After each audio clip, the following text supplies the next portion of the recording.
What is going on, collectors? Optical 20 back for another video review. Today we're going to take a look at this oil tanker 1/6 accessory scale from Zebo Toys, and you can pick this up at bigbadtoystore.com. That's where I pick up most, or not all, of my dioramas for 1/6. And this is a big boy. As you can see, it's heavy. It's made out of, I believe, I don't know, resin. It's just heavy. And it's massive. You see this is the base, and it does have the switch out here. This is a light up base. It does require three double A batteries, and you could use this as such. This base right here, it is, there's three parts to this, or four, but the other one's a ladder, so no one really cares. So you can see this kind of like metallic. This is made out of metal. Kind of, I don't know, this kind of reminds me of like when Kylo Ren was walking, like a walk path or something. So that by itself you could use as a diorama piece, you know, like for photography, standing with a railing and such. And now you got the base of the tanker, which again you could use by itself. You know, you can have somebody kneel hiding in that spot, but you do have the tanker itself, which you can see here. We'll turn on the lights because it does emit pretty bright blue light, as you can see right there underneath. And then surrounding the base, it does have this yellow, like amber type of lighting as well. And this is not cheap. This is not a cheap plastic. This is heavy and massive. So it is good and bad because it's hard to display. You're not going to put this on your DTOF, but you feel the quality. And then you connect the pipe that would you know, make this tanker a whole, and then you kind of just put this railing or base or walkway in on top of it, you know, just like so. And then you find the opening. There's like an opening somewhere here, and then you put the ladder. And there's no particular way on how to, you know, arrange the ladder, but I think it looks pretty great. The first thing that came to my mind here is the Joker scene from '89 Batman, where you had '89 Joker, you know, jumping off that. And you can see there's a lot of details in here. Those are broken when it arrived because I bought the defective pile of loot from Big Bad. And look, it looks good as new because the breakage is so clean that I just took a super glue and just put it on, and it looks like brand new figure. One of those steals again from defective pile of loot for $75. This is a massive steal for me. And look at that, and I have no lights right now. This is how bright the blue LED is, and then the surrounding lights as well. And now let's take a look if you put a Star Wars figure next to it. So we got Boba Fett in here.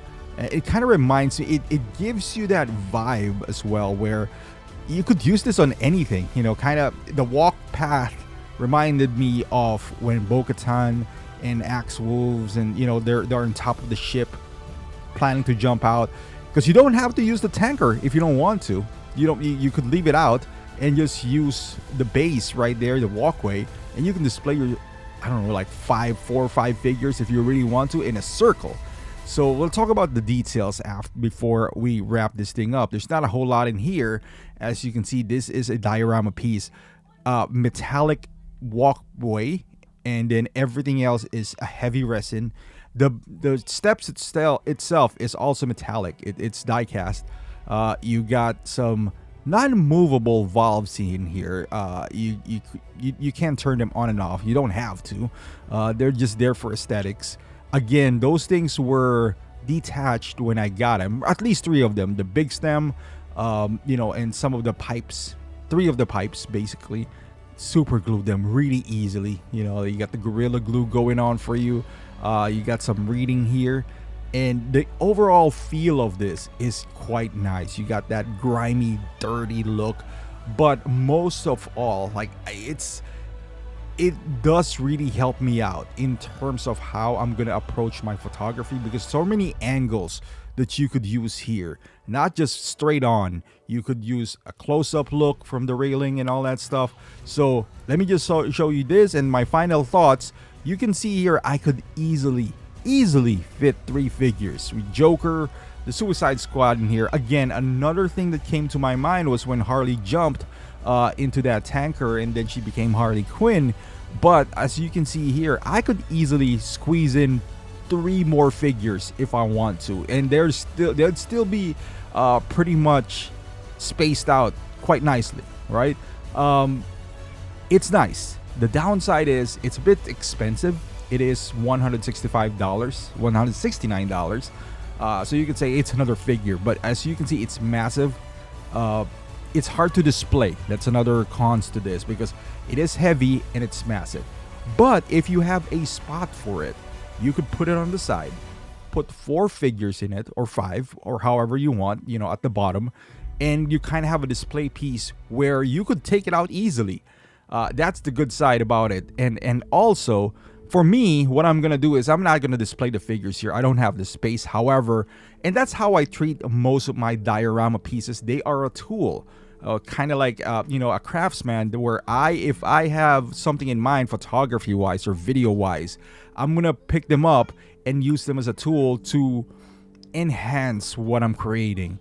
So those kind of things, if you haven't looked at a diorama in that sense, I would say so. I would say start looking into that, because it would enhance your creativity, not just for display wise, because we think of diorama as far as, hey, I don't have space to display this. I don't display my diorama. I keep them somewhere else, keep them, hidden, and then when I'm about to use them, just take them out and create some beautiful pictures. But thank you for watching. Hopefully you like this video. Give it a thumbs up, subscribe to the channel, and I'll see you guys in the next video.